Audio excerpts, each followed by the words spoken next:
BleedRedBlacks, your number one podcast for all things Red Black. With your hosts, Colin and Mike. Produced by Mark. With music by Sadie Hell.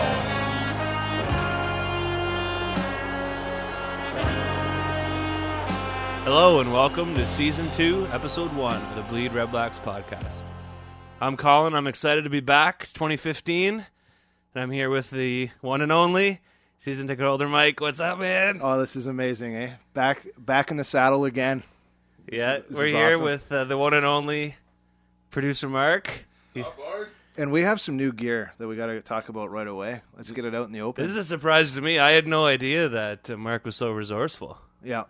But apparently he can make things happen. Yeah, we have some sort of new fan-dangled machine in there that allows us to... I know I'm so technical at this stuff. It allows Mark to work the levels of my silky voice along with the treble-induced voice of host Colin. So there's two... We can level out. It's some sort of machine, and we want to thank... Who do we want to thank? Jason, otherwise known as the G5 Man, putting that together. That's pretty... So it's also going to give us the opportunity to get some guests down here. And I think we get up to 8 mics going on, so we can fill the couch. And yeah, well, you know. It's just we'll try and get the DB line down here on the couch. And I don't know if my couch can handle the DB line. We could always set a line, and, you know, worst case, I could bet against the couch. Yeah, always bet against the couch. That's one thing I learned when I was in Vegas. Yeah, over. But I'm so glad to be back, and we're going to do a CFL free agency show, but we got some intro to talk about because it's we got to warm up, man. This is the first time we've been here. It's like over 6 weeks or something, right? Yeah, I mean, and we did a show every week for the whole season there, 26 weeks, and yeah, it feels good to be back. You guys look wonderful. Yeah, you haven't aged a day. Awesome. Unbelievable. Yeah. Okay, well, the only thing I got to say is 2015 is here. Yep. And let's just hope it is not the official year of the selfie stick. Selfie stick. Like, eh? what's up with those things? Like, could people be any more annoying? Like, I thought... Obama did it. Yeah, well, great. It must work then, right? Oh, shoot. So, Mike and I, not together, but we headed down south in January for a little vitamin D and some sun, and... yeah, it was nice to get away from the podcast and get away from just routine, everything. The you know. cold. I did Miami Sens, business, but yeah, that too.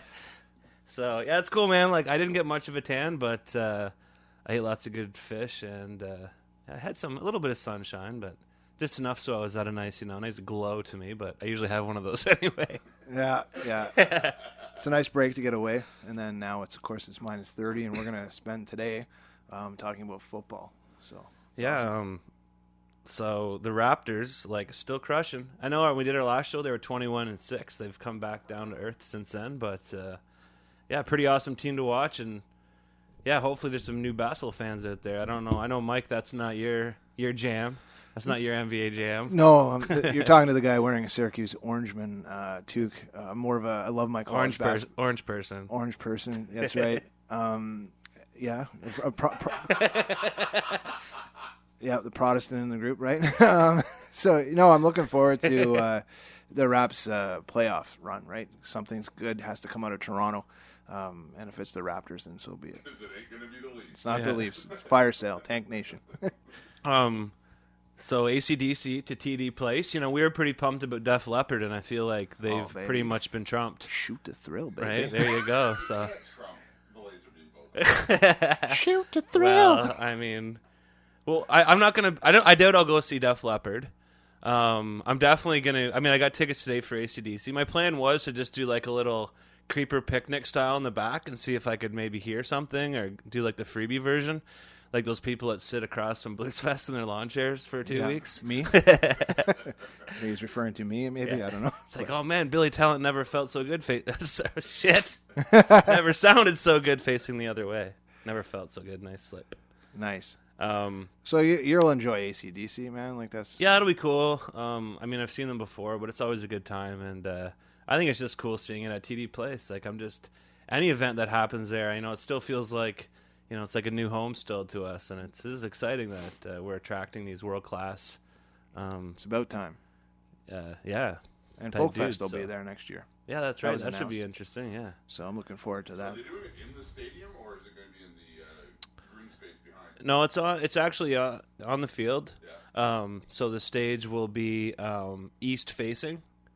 So you won't be able to stand on the bridge and see Angus do his thing, but you should be able to hear it for deep into the glebe. So hopefully those people. I hope it shakes a couple of windows. Well, I mean, as long as they don't put their hearing aids in that night, no worries, right? Yeah.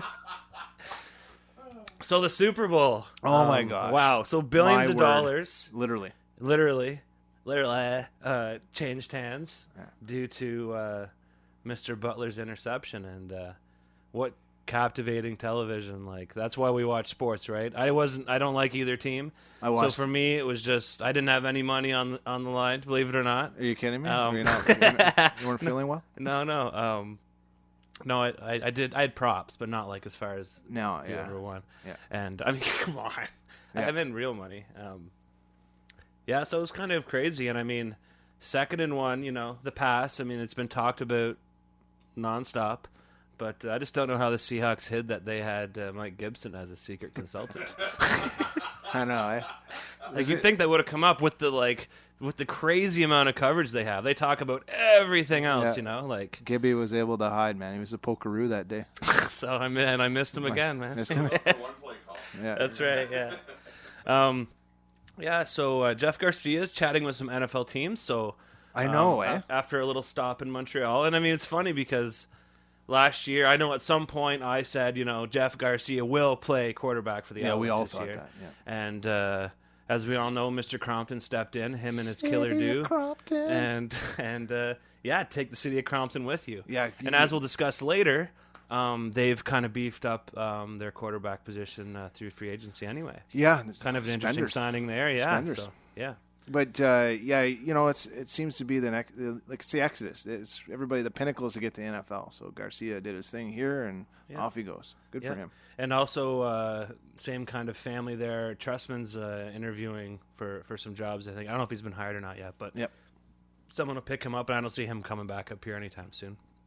So the NHL, I don't know what's going on. I don't know. It's just I'm just not into it this year. I'm trying. I thought once football was over, I might kind of dig my heels in. Yeah. And I'm still trying. I'm not.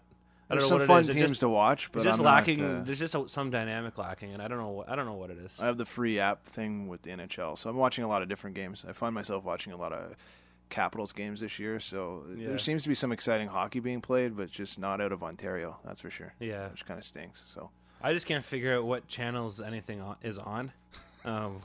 It's like I know it's like I don't adapt very well. yeah, And the convenience of having all of my sports on like 3 days a week.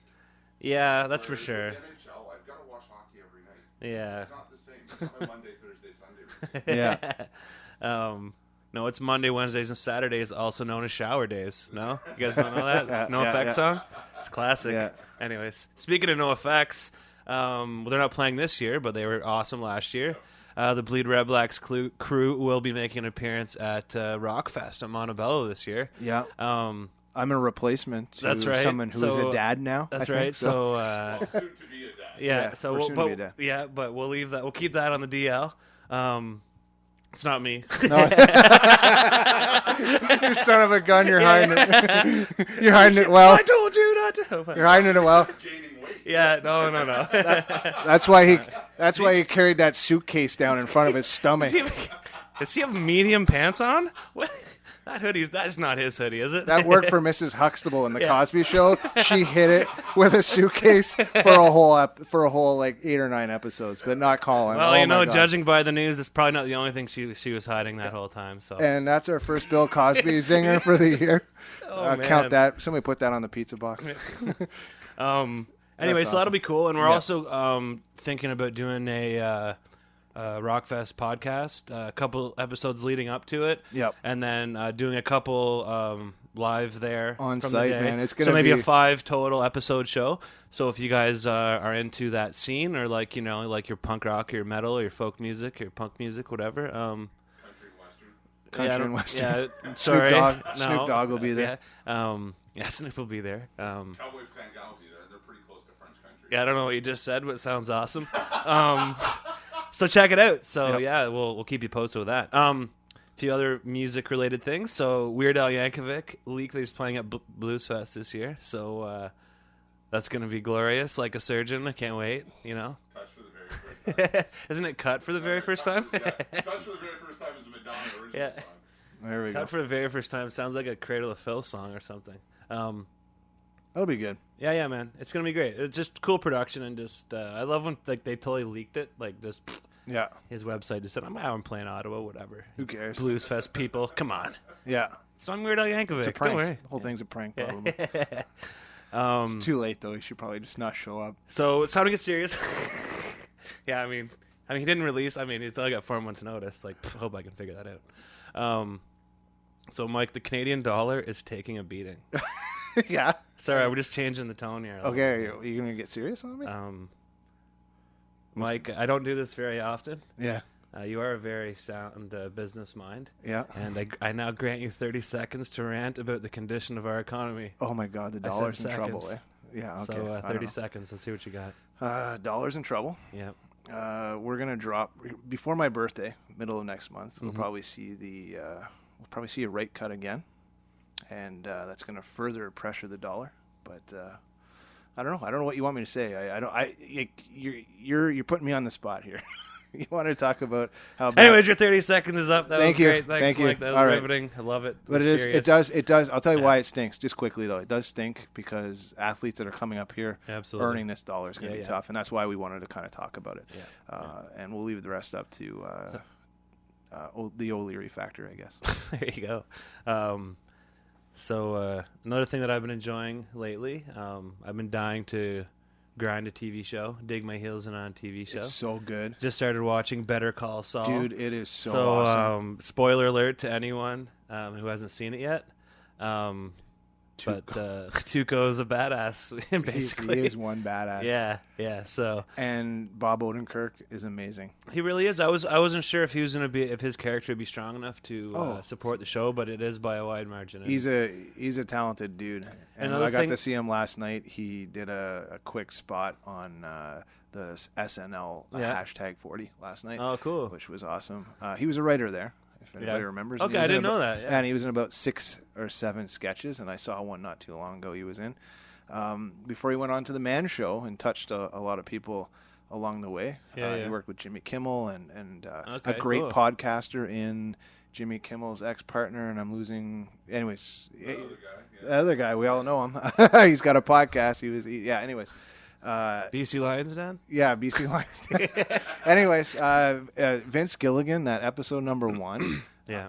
It just the direction of that show, the cinematography. I can't wait for tonight at 10:00. Yeah, I think being a big Breaking Bad fan, we were really used to the pacing of the show. I'd like to hear what people thought of it that had never seen Breaking Bad. You know, because the pacing of that show. I mean, sometimes it just goes off like a rocket, and then sometimes you're passing out. So, but it beat it killed a bunch of records for viewership. Yeah. So, anyways, Better Call Saul. That's not this podcast, but we're going to start one. I think episode 3 tonight, and I can't wait to see what happens there. So as you know, we're back. 2015. This is episode 1. Feels good. For I'm our getting second warmed up season. here. Yeah. So I thought I'd bring some a little bit of snacks and a little beverages just to get going. So you guys. So yesterday I was in Castleman, Ontario. I stopped by the Castle Brewery and picked up some Black Express Stout. So I thought we'd crack this and have a little sip. anyone who's in the neighborhood and likes support a good local company, swing by the Castle Brewery and check it out. So. Welcome to Castleman. So you're going to pop this live on the air, and this is Do you want me to pop that cap for you, bud? Champagne. A little, is he... Nice. All right. So we're all going to have a little bit of champagne. Yeah. There we go. Season ticket holder Mike. There you go. All right, producer Mark. This is riveting radio, by the way. Yeah. Oh, we're not filming this too? Yeah. Oh, I guess I don't have to care about these pours then. Okay. My mind. Yeah. Okay, and I mean, So today we're not going to make any predictions on victories for the Red Blacks or anything like that. So it's going to be strictly a free agency show. And, Yeah, that's right. And a few pops. So we'll have a cheers, boys, and cheers to the listeners to Salud. 2015. Salud. Now, My God, there's that's no good. point. There's no point in that's a delicious stout, is it not? That is absolutely fantastic. I know you brought some snacks too, I hear. So while I was out that way, I decided to. Okay, let me back it up a bit. Last year, Mark and I had a discussion about going to the Dom and about how I enjoy going to the Dom and I enjoy, partying it up with my people sometimes. And he was blown away that I'd never had a pickled egg before. So I decided to pick up some locally made Scott's pickled products, some pickled eggs from Gloucester, Ontario. So let's see if we can. Oh, this is way more full than I thought. You gotta drink it. Damn. You gotta drink the juice out of the can there. Oh, It's good, eh? come on. We need to clean up in aisle 4, please. Yeah. This was pickle juice all over this. So just to describe what's happening here is AG5 man. Thanks for the awesome new gear, dude. Okay, well, let's take a rain check on these eggs while I clean up the brine, and So I'll give you let's get right into. I'll give you a quick play-by-play here. What happened was Colin went to open the jar of pickles, and these locally produced pickled eggs are filled right to the brim, and we have pickled egg juice all over the place. Oh, those are strong. Oh, those smell delicious. So I have to drive him home after smelling like that. That's okay. It's all over his shirt. All right, we're going right off the rails here now. Okay, Mark, you have the maiden voyage on those pickled eggs, and He's Enjoy, he's buddy. gonna knock one down. So the team is back. Santino has a rant today. Not bad, eh? yeah, he put that together pretty quickly. Yeah, because he's at Cabana or some sort of. There's a festival happening, and the eggs are going around. Woo! Man, it took me 35 years to have one of these They're things. amazing, eh? Wow. That's one way to describe it. Colin's giving us the wrap-up sign, so we'll be back.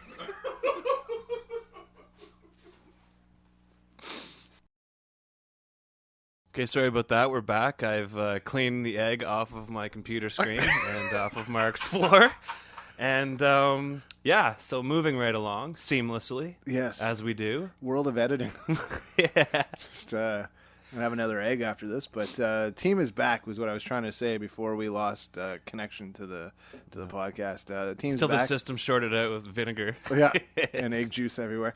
Santino has a rant this week. He's back. He's enjoying a festival in Brazil. Yeah. Not sure which one. I forget. Ottawa J will be back. So we will have a around the CFL segment again come the Which is regular awesome. season. I love hearing that. Yeah. Yeah, so. she's been doing awesome. Janine's just so great at that. We're going to take a crack at it because we're back and we're getting warmed up. Producer Mark's obviously back. Johnny Z, he's going to be creating a new intro for us and some new bumpers along with Mark. So they're going to put their minds together, do some awesome stuff. I have heartburn from this egg already. And, of course, we added Lordell to our team, who is helping out with social media duties. Him and I are going to work together on some awesome social media, also, as well as hopefully some events this year to go along with, hopefully an awesome season, not only from our team, but from the team that will be on the field. So I can't wait. I'm stoked, man. I'm so excited to be back in here with you guys, drinking beers and pounding pickled eggs and talking about our beloved Red Blacks and just get this season going. I mean, so let's keep this awesome podcast rolling. Sounds terrific. This thing that started from nothing. Yeah. Here we go. Woo. Hey guys, thanks for listening to the BleedRedBlacks podcast. Check us out on Twitter at BleedRedBlacks and on Facebook at facebook.com/BleedRedBlacks podcast.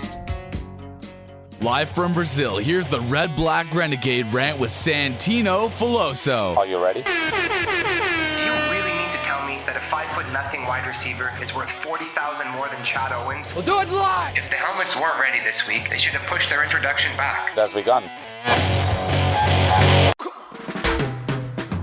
I recently put a question out on Twitter asking what the opposite of a rant was, and the best answer I've received in reply was a rave. And it's actually the perfect word, because I can only rave about all the incredible off-season moves that GM Marcel Desjardins has made so far. First, and perhaps most importantly, we saw the inept Mike Gibson get turfed and replaced by Jason Moss, who in turn helped the Red Blacks land 7-time All-Star offensive lineman Brian Chu, who is now coaching our offensive line. From there, the Red Blacks traded Jasper Simmons for Maurice Price, who, despite his awkward tweets, is still a solid playmaker.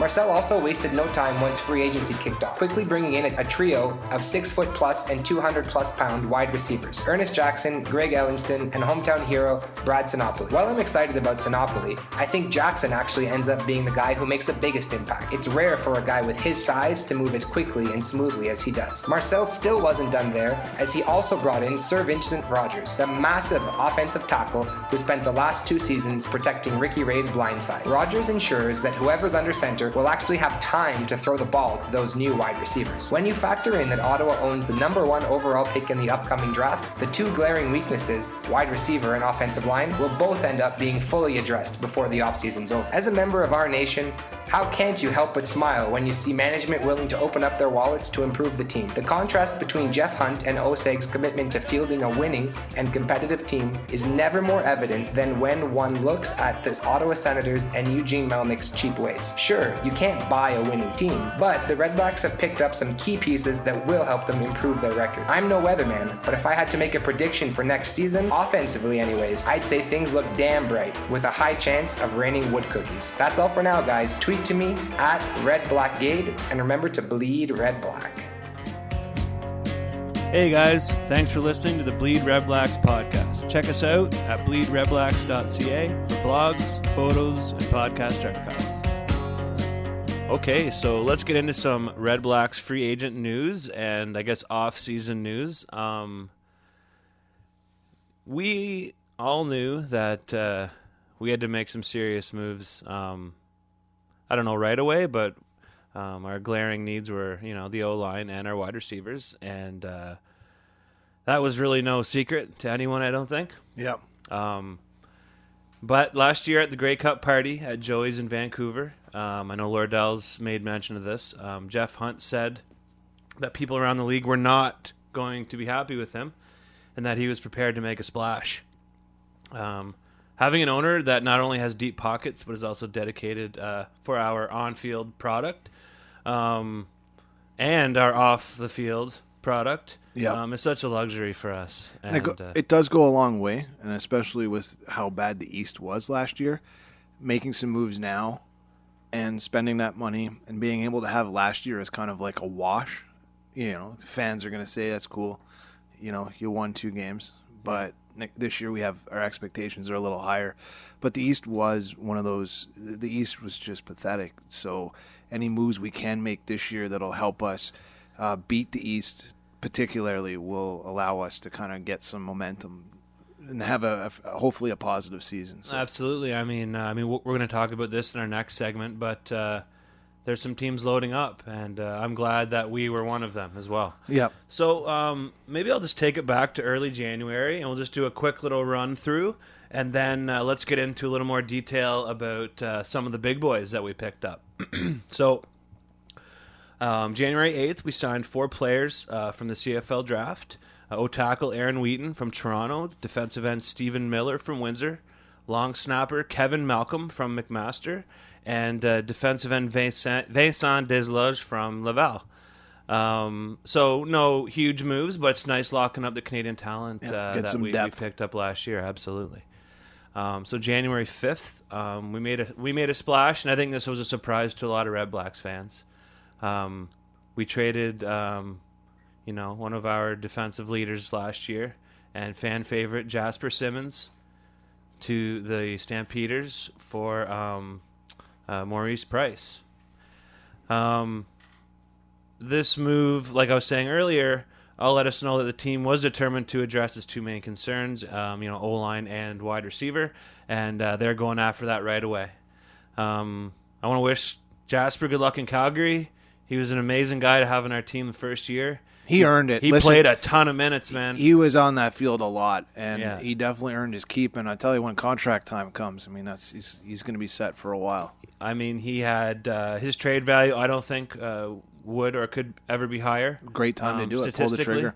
So I think it was a bold move, but a necessary move. And BleedRedBlacks fan and Calgary Stamp supporter Deb speaks very highly of Mo, and she's very sad to see him Mo. Go Mo. Go Mo. Mo. So yeah, that's it. Definitely Jasper. yeah. Just good on him, and we'll be able to catch him a few times this year. Yeah. Coming into town and hopefully not wrecking our plans for a win. That's right. Well, hopefully Mo will just be zooming. Zooming. January 21st, we signed international wide receiver Sky Simmons, 6'4", 200 out of Westchester. So I see a trend developing here. I mean, Big dudes. Big dudes. Yes. Yeah, big dudes, right? And we'll get into that more. We've got a linebacker out of Montana, another 6'2" wide receiver, Michael Campbell, and D lineman Corey Henry from Florida Atlantic. And then lastly, I guess prior to the free agent frenzy, as they call it. Yeah. Oh, man, that free agent tracker. Yeah. What was that? Yeah, A spreadsheet that doesn't get updated. We'll get into that. January 30th, we signed Lanier Sampson. Need to talk to Sampson. I want to talk to Sam. 5'11" out of Baylor. Yeah. And might as well call the guy with the smiley face and invite him over to my place. Yeah. And we released quarterback Joey Elliott. Joey Elliott. Yeah. And I mean, that move correlates with something that you're going to be referring to shortly. Yeah. So once again, Yeah. the CFO website is lacking in pretty much every department. I am not a tech savvy dude in the slightest, but there must be better ways to communicate signings rather than, like I said, a spreadsheet that doesn't get updated properly. Yeah. Hey guys, have you guys ever heard of Roy Finch before? I know, that's classic. Yeah. And we talk about it, but I'm reading in the Sun paper, and I believe it was the Calgary Sun last week. It really is a joke. I was reading about, some of the new signings coming up, and a CFL scribe who writes for one of those two websites, I can't remember. He literally wrote this, to paraphrase it, he said, the CFL doesn't even post those stats on the website, end quote. So, I mean, like, the poor scribes are having to go through game film to find stats. It must really stink to be a CFL reporter. So if you're out there and you're a CFL reporter, you may as well just get a podcast on. Just go ahead and give up and get a podcast because you don't have to be factually correct in this. I was just assuming, I don't know anything about it, but you'd think the tabulation of that stuff would just be kind of standard procedure, and just every league kind of did it the same way. I'm not sure. I don't know enough about it. If anyone does, please let us know. I'm pretty curious about it. Yeah. So we're going to do two little mini segments here. We're going to do free agents in and free agents out. Yeah. So, Mr. Smith, why don't you get us rocking and rolling here? Ernest Jackson is in. Bam. Unbelievable. Woo. Pumped. Plaid is the new orange. Yeah, big boy. There you go. Yeah. 6'2", 220 out of Rochester, so not too far from here. And what I like about this guy is it's now time for the East, and I like this because the East now has to defend against this guy. He's big. He likes to creep the end zone, and he likes those 16, 17-yard catches. So you got to go ahead and game plan for that, Ticats. You got to game plan for that, the Owls. I think it's all about let's boost ourselves to really take a run at the East here. So here's a kid, as I like to say, he's straight out of Rochester.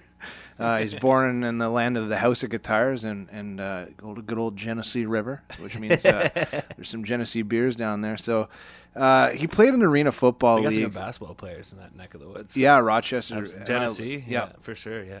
Must be something in that Genesee River down there. It's like hockey players from Hamilton. Classic. He played in the Arena Football League, which is awesome. To me, that's like playing hockey, right? He's tough. Yeah. So again, that 6'2" frame at 220, he isn't going to flop. What I did was you gotta head over to our website. We got it covered for you. His free agency highlight reel from Arena Football is classic. It's like 9 minutes of glory with absolutely no audio. So you can watch him make all these crazy end zone catches and I just there should have been some music put to that, like some Wu-Tang or some Everlast. But yeah, check. Yeah, guys, I watched it. Honestly, it's 9 minutes of highlights, and I got through about 5 without music. I was looking around trying to put on some music myself. So whoever did that for him, whoever his agent is, like, don't be afraid to steal some music or something. But he's the type of guy, he's got a career total of over 1,100. He's almost got 1,200 yards receiving.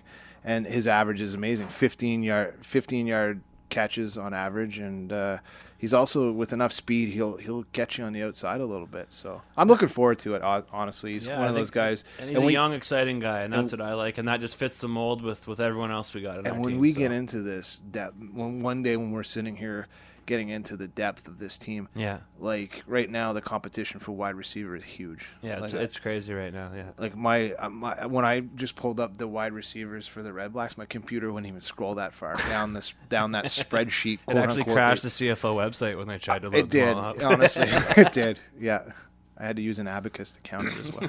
So that's good. And then you're going to talk about a local guy, kind of. Yeah, so another big signing. We signed Brad Sinopoli. Most people in the area know him as former GG's quarterback and local guy, Peterborough guy. Straight out of GG. Yeah, 6'4", 215. Like I said, he's from Peterborough, but we will not hold that against him. He played his high school football at Crestwood Secondary School for the Mustangs in his hometown of Peterborough. He also played AAA hockey for the Peterborough Minor Petes. So it just says a lot about what kind of athlete this guy is, right? Let's get him on a walk-on with the Sens or something. Yeah, for sure, man. So after a successful career, so in 2010 he actually won the Hec Crichton Award, CFL's MVP, CIS's MVP. He was only one of 2 quarterbacks invited to the CFL evaluation camp prior to that 2011 CFL draft. So Sinopoli was drafted 29th overall in the 4th round by the Stamps. And his first year, he dressed as a third stringer for all 18 games. And the experience you gain from that, is huge. He never really did get his shot at quarterback.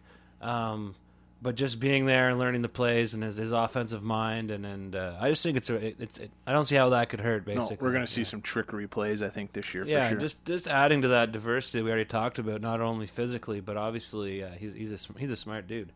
So he was then released by the Stamps and re-signed shortly thereafter due to an injury to starting quarterback Drew Tate.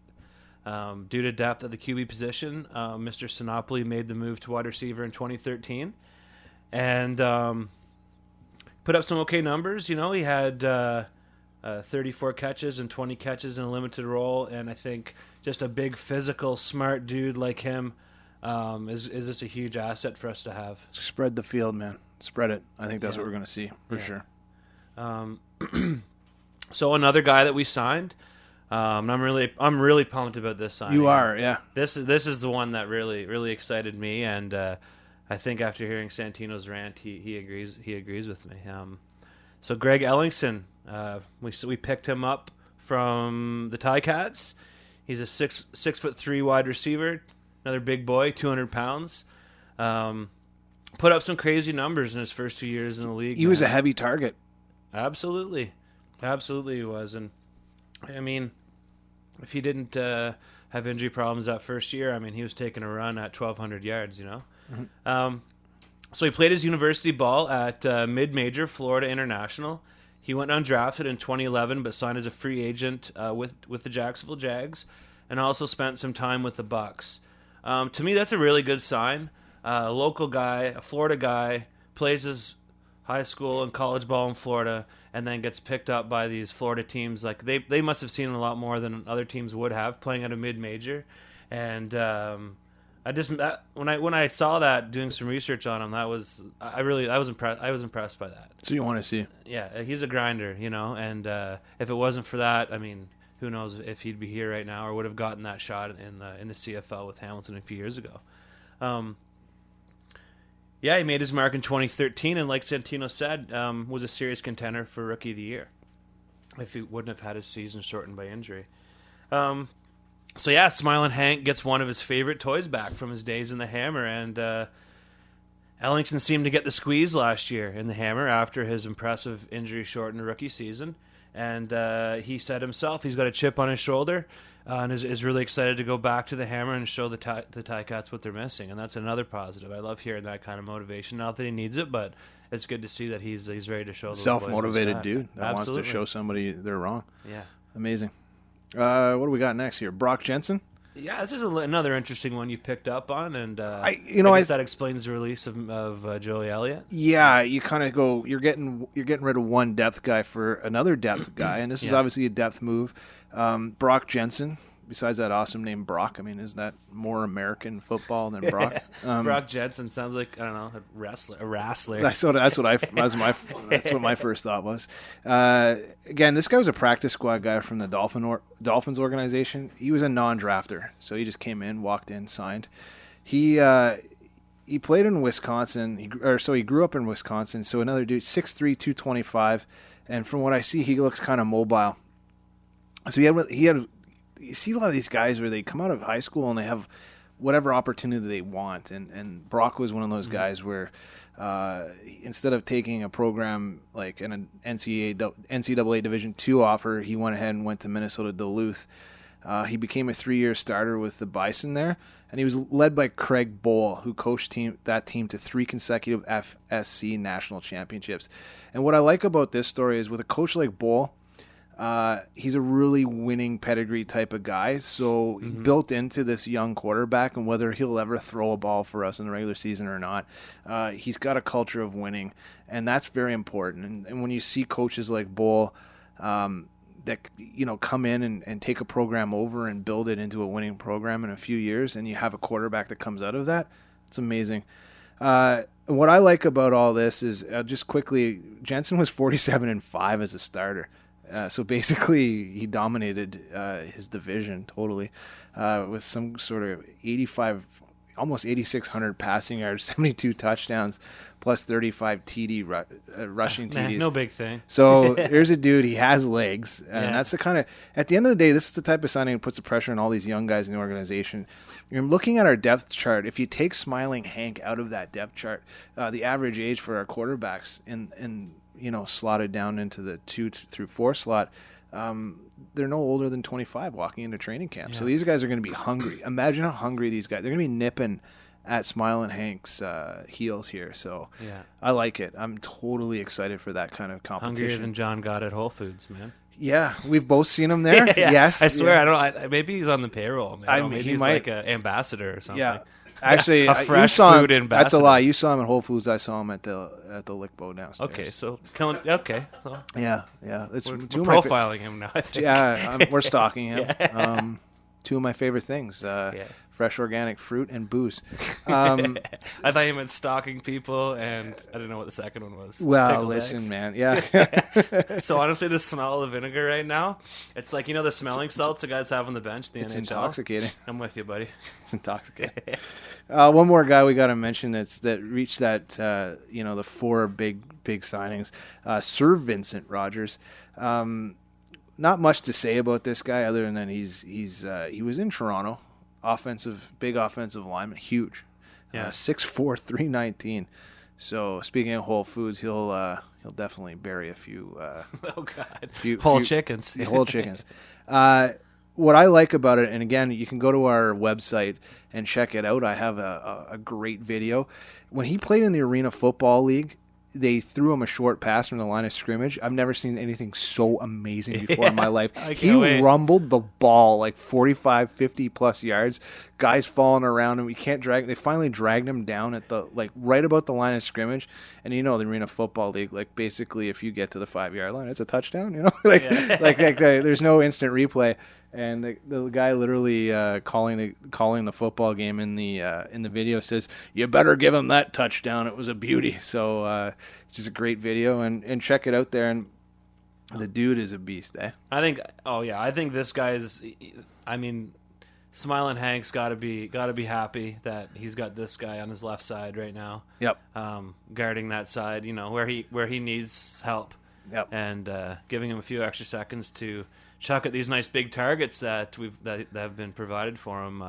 It just all adds up, right? Yeah, and there's the problem you have with an offensive guy tackle like Sir Rogers. There's not a lot to talk about this guy other than, we'll be talking Hank's about him. bodyguard, Yeah, basically. we'll be talking about him in probably week 4 or 5 when we're talking about look at how many passes Hank's had this week without being pressured. So compared to last year, come on. Yeah, so I mean, what an exciting day for Red Blacks fans, though. Like, to see that Stoked. stuff coming in and just streaming in on social media, whatever. It was awesome. I mean, it's cool to be hitting refresh, hoping and having to see something come up. Yeah. We're just so starved for anything, and Yeah. So it was awesome. So a few other little pickups on the 13th of February. We signed international linebacker Evan Fearson from Illinois.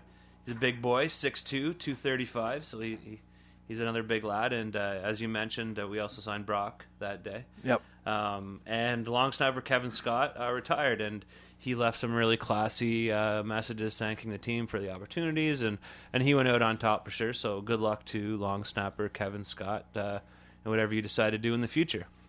One last thing on Valentine's Day. The Red Blacks signed, and this was kind of an interesting signing, and I did a little bit of homework on this guy, but couldn't find too much. They signed a running back and punt returner named Sean Johnson, and he's just a little guy, 5'9", but he's got quite a resume when it comes to returning punts and kicks, and he put about 700 yards last year in a reduced role. So, like you talk about depth, right? And it's just another guy. He may never, we may not see him, but it's just nice having someone like that pushing, someone like Jamil or who else knows, maybe another Roy Finch or some of those other kind of more diverse guys that are trying to find a spot on this roster. Another thing that we didn't really talk about, but this isn't a free agents in, but a few coaching changes. As we all know, our buddy Mr. Gibson's gone and replaced by Jason Moss, and that's just an awesome move. And he also brought Brian Chu, longtime Alouette and Grey Cup winner himself, kind of poached him from the Argos. Tacticians are starting to be at it. So that's really exciting for me. We'll talk a little bit more about coaching in further episodes. Yeah. But I just wanted to bring that up because that really all correlates with the theme and message Change. of all the moves that have been happening. Yeah. So free agents out. Nothing too heavy duty. The big man, Alexander Krajnik, left, and he had that awesome play last year, right, where he caught that pass and absolutely crushed. I think it was Brackenridge from the Rough Riders. So that was cool. That was like one of the highlights of last year. And if anyone needs a good lull, go check that out. So it's pretty funny stuff. Great play. And Mr. Wallace Miles signed with Edmonton. So I mean, I think Henry he may miss Wallace, his big play potential, but he definitely won't miss his inconsistency. Like dropping the easy ones. Oops, Yeah. I said it. I'm sorry. I was trying to be positive. Already started. And, That's well- the first reference to a drop ball this year, so it's Well- only a free agency show. I actually said inconsistency and stone hands, but I had decided to skip that. Yeah. But the best part about this news is I no longer have any reason to follow this guy on Twitter. I really have a hard time hearing players rip other professional athletes in that medium. Yeah. I think it's really, it just says a lot about the person. Take the high road and don't take jabs at NFL receivers, CFL receivers, when you yourself look like you have casts on both hands. That's true. Good point. As I erased the text I was about to Twitter at the BC Lions Den, I was going to say something nice, I swear to God.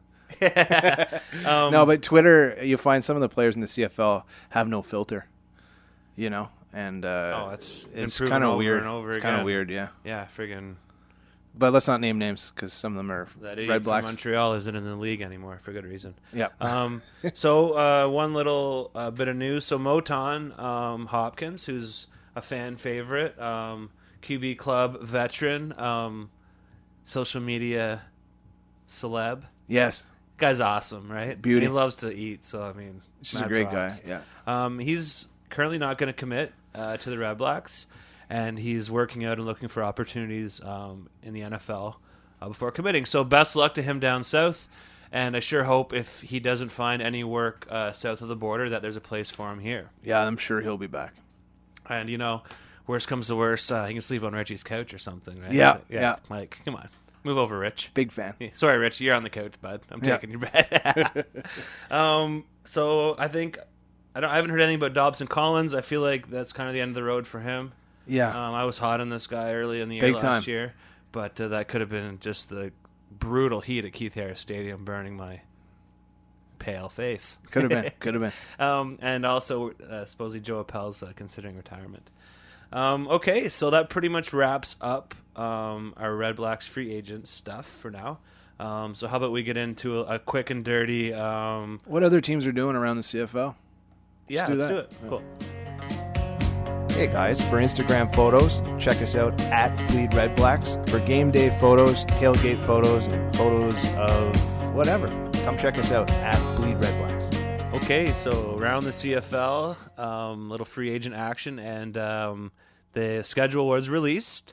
It's a pretty interesting one this year, with various teams being displaced due to the Pan Am Games, as well as the 2015 FIFA Women's World Cup.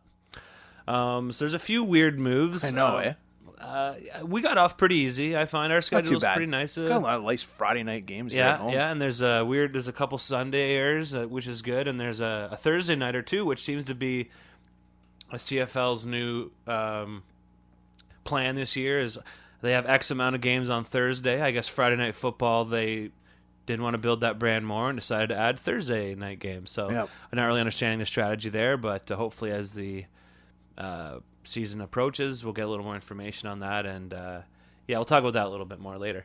So one of the weird things is the Argos are opening up the season at home in Fort McMurray. So it's was like, bizarro. It was weird because they're like Shell Stadium in Fort McMurray, and I'm like, oh, who would have thought it would have been called Shell Stadium, right? Like, Well, the oil is leaving. yeah, that's true.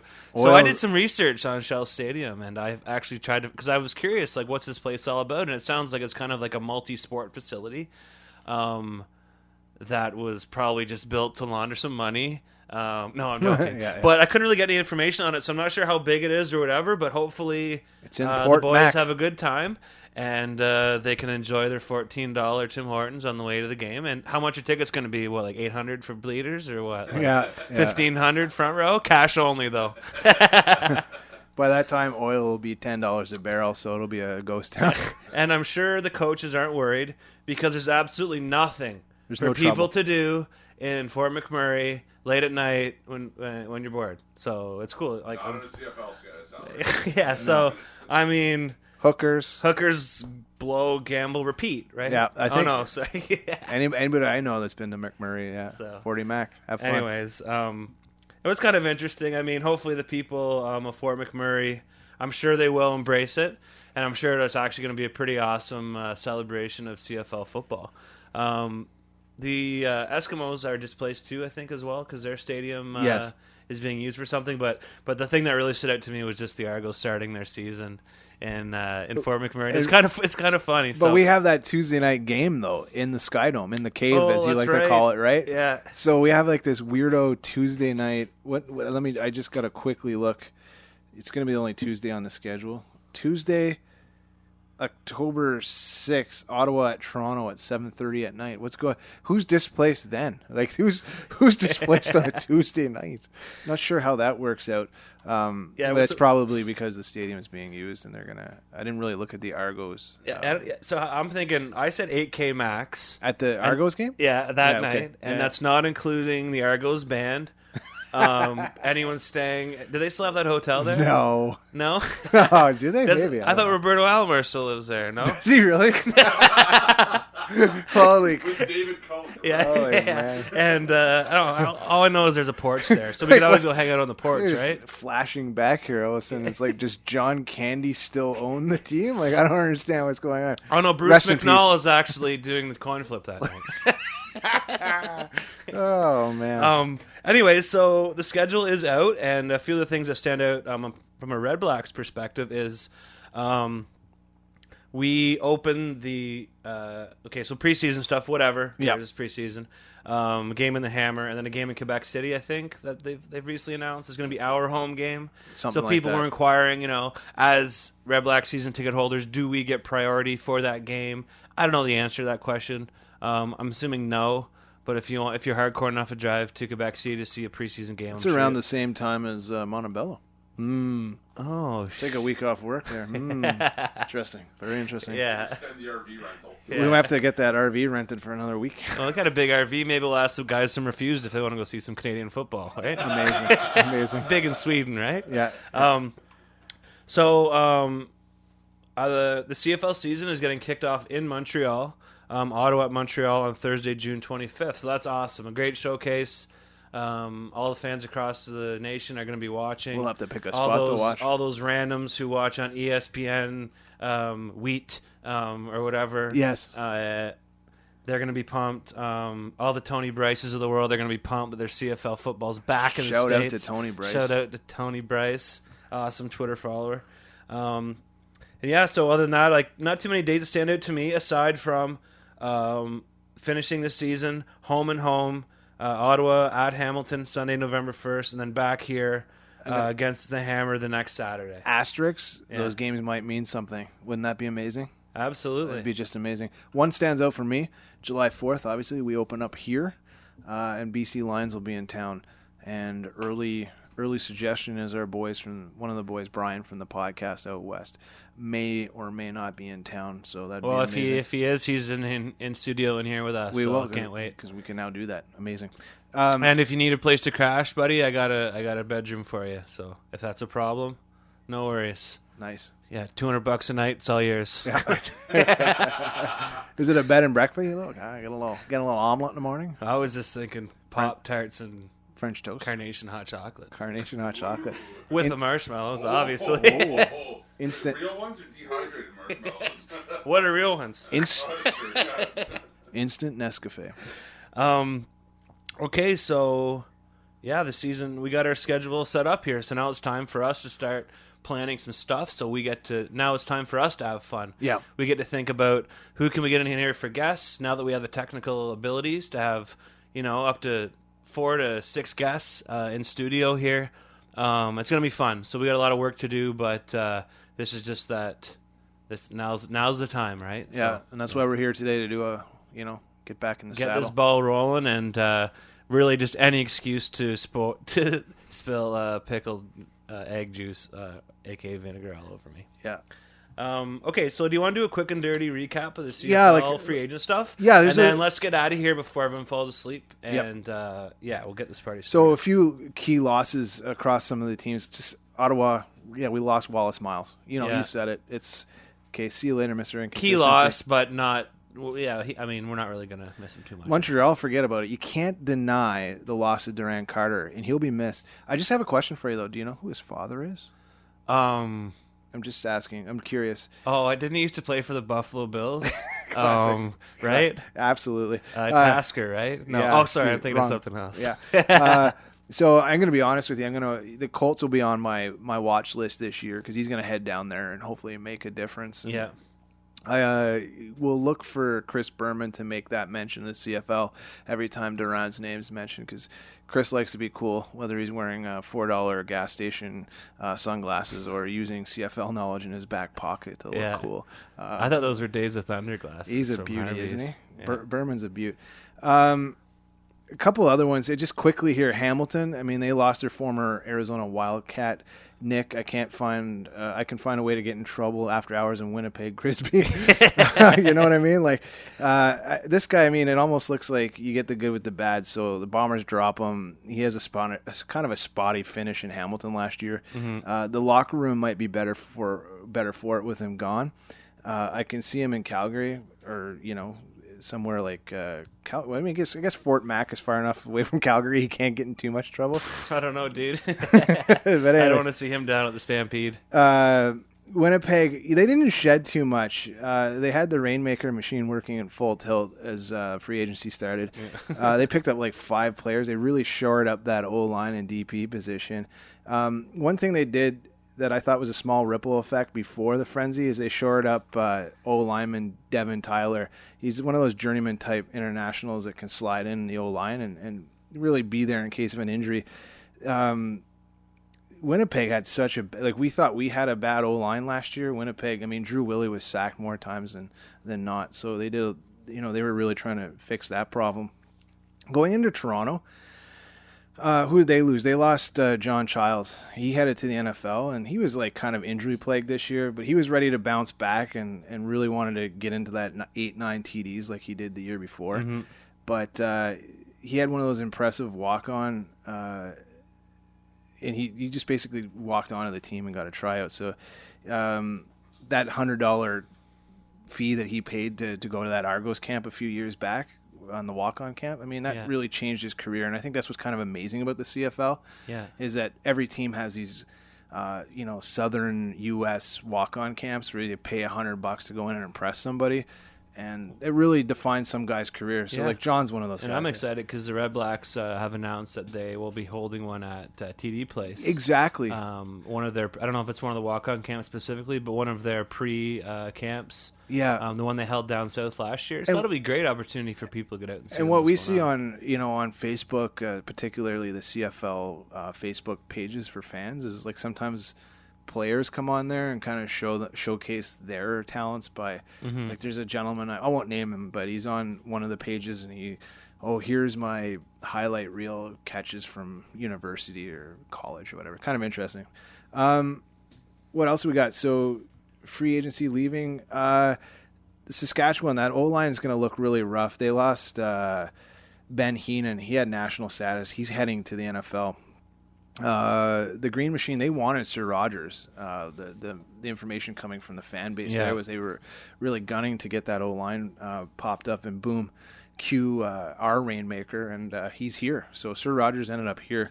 Yeah. Good for us. What an awesome signing. I love that one. Yeah, and another one, Calgary, they thought obviously their big loss will be the wide receiver, Mr. Sinopoli. I know, right?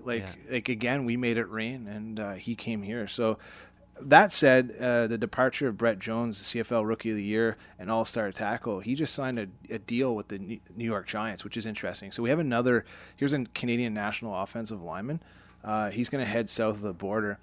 So he gave up a lucrative free agency market here because he would have got some good money as an offensive lineman. So when you look at somebody like Brett Jones, he could have netted an easily maybe a $300,000 contract a year, and he would have got term here with the CFL. But his goal and his dream was to play in the NFL. So he already signs a deal with the Giants, and how that works down there is it's a non-guaranteed contract. So he has to go down there and make the team basically. But that minimum for a rookie is it's $435,000 American a year, right? So good for him. Hopefully he makes a team. But we talked about it last year with players like Moton that they go down and get on the practice squad. That's good money as well. Yeah, man. Right? Yeah. So I like reading about that. So he'll be a guy I'm going to kind of keep my eye on too.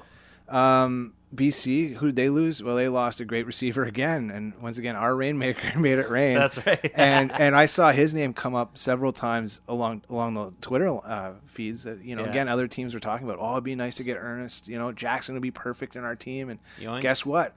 He's going to be he's in Ottawa now. Yeah. Edmonton, last but not least, Rennie Curran. He was the most interesting man in Edmonton when he arrived, and all the fanfare and the hoopla led to him just basically sharing the duties on defensive lineman with J.C. Sherritt. So Edmonton made their decision. They're going to stick with him. And, before we leave Edmonton here, I've got a feel-good story I'll talk about in a few minutes of a player that left Edmonton, but he ended up in BC.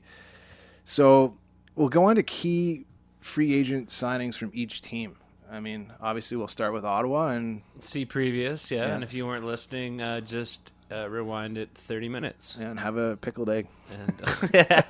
And so Montreal, they re-signed a lot of their free agents. They did a really good job retaining all of their talent, as well as. I want to make a point to that. Okay, is that Montreal's building a culture, right? Like, Absolutely. And you know what I mean? Like, I think that goes into play where players are like, yeah, I want to stick around. You know, I think that's a good thing. And I think that we have to be there in a few years where this is a team here in Ottawa that players go, yeah, I don't want to leave. I'd like to re-up here. Yeah. So, I mean, the biggest names were obviously S.J. Green, who, you know, we were maybe a little delusional to think he'd wind up here, but we had to try. Got a dream. Yeah. You got to reach for the top there. They also re-signed defensive leader Chip Cox. They grabbed a wide receiver Giguère from the Ticats, so he's a nice little addition. And one move that kind of stood out to me was they brought in former Arizona Cardinals quarterback John Skelton. So that's kind of an off-the-radar move, and goes to show you that some scout somewhere is working his tail off if he's bringing old Johnny Skelt from the Cardinals, right? Yeah. So, but that's cool, right? So really interesting, and with Mr. Calvillo now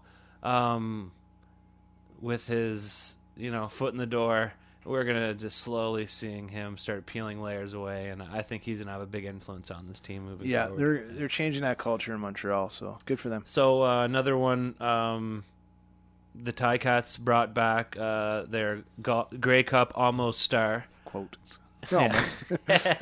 Mr. Banks, and another person, we wish that, the guy that the Red Blacks, kind of hoping that he would wind up here. Yeah. But anyways, now Mr. Lefevre is still a free agent. Yeah.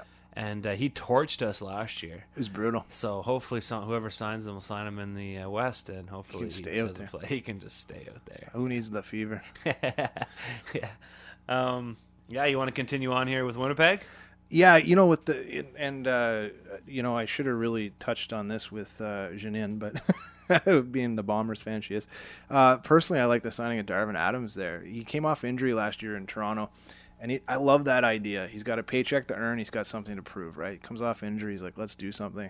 And these are the kind of signings that you look at almost halfway through the season. You go, there's a guy that's already accumulated 500 yards. How did it happen? Well, he was out there making a name for himself. And if Willie doesn't get lit up, he now has somebody like Adams to throw to downfield because he's got some long speed there. What else did they do? Oh, yeah. Obviously, national linebacker Sam Hurl. They shored him up on defense in Winnipeg, so good for them. Is all this that they're doing, is it going to be enough to lift them above 7 wins this year?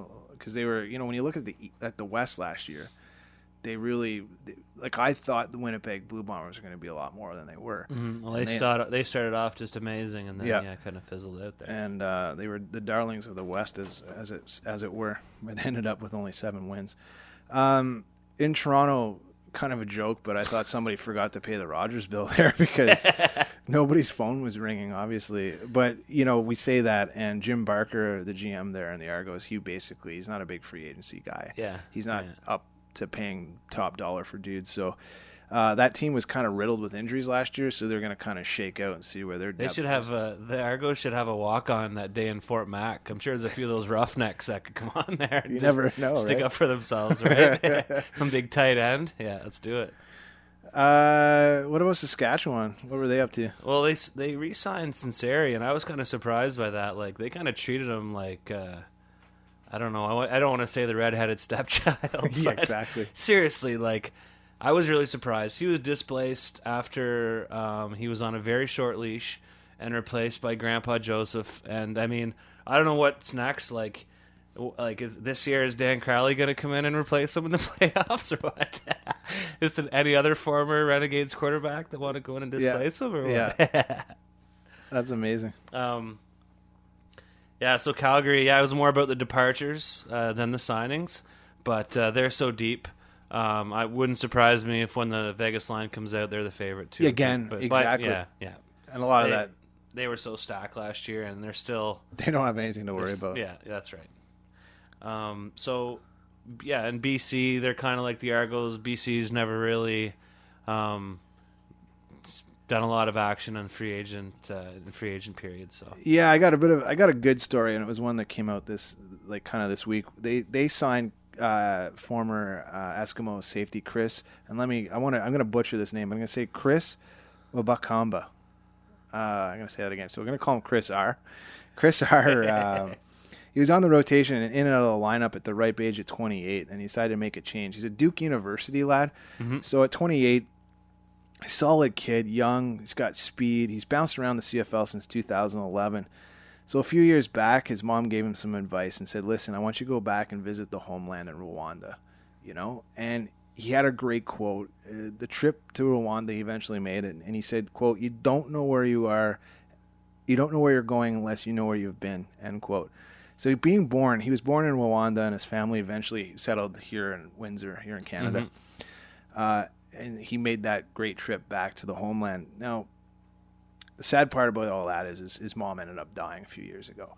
But I think all that puts it into perspective. And the few interviews I've read about him, that trip kind of put a new sense of direction into him. And he's that type of player that was like, I need to look for change.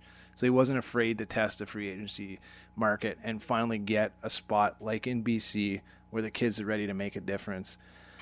So good on that guy, and I think that's the kind of stuff. Those are the kind of stories in the CFL that come a long way. You got a Canadian boy kid, he's again, we talk about the grinders all the time, and I think this is a good grinder story where, BC might do well with him out there. And that's about it. That's as far as the BC Lions, you're right. They don't do a lot. Yeah. So last thing, Edmonton, not a lot going on there. Kendall Lawrence, he tweeted out, quote, I'm going back to the ... end quote. So basically that Notorious B.I.G. aside, he was going either to one of two places when he tweeted that. Either he was going back to Edmonton or he was going to go back to the Hammer where he started. Well, the big splash was made. Edmonton basically re-signed him after he tested the waters for like a day. So welcome to the CFL. You can kind of just testing the waters in Hamilton for a day. It could be a big mistake, man. Classic. That's like dog years. nothing like packing your free agency suitcase and then turning around and unpacking again, right? But good for him. He's Maybe happy he to just be did back. a terminal like Tom Hanks and just chilled at the airport for 2 days. Didn't go anywhere. Yeah. But he's gonna be making some receptions there in Saskatchewan. Cool. So good for him. And that's about it. When you look at the CFL free agency markets, a lot of guys are shoring up depth right now. Yeah. And for us, it was all about. It was very exciting for us. Yeah. It was like, hey, we're getting some guys that are starting. Yeah, like, I can't wait. That was great, guys. Awesome to be back in here. Awesome to see you two guys again. Awesome to share a few pops and I'm excited to get this season going. I don't really know what the schedule is going to be moving forward. I mean, this is kind of an isolated episode for free agency. And we probably do it every year. Yeah, for sure. So we're not really sure when we'll be back, but we'll make sure we make it count and make sure we'll bring something in a brine. Because that's what we do, right? Awesome. Thanks for listening. All right, thanks a lot, guys.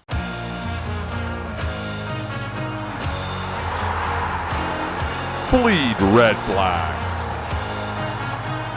Produced by Taco Del Mar Studios with music by Sadie Hell.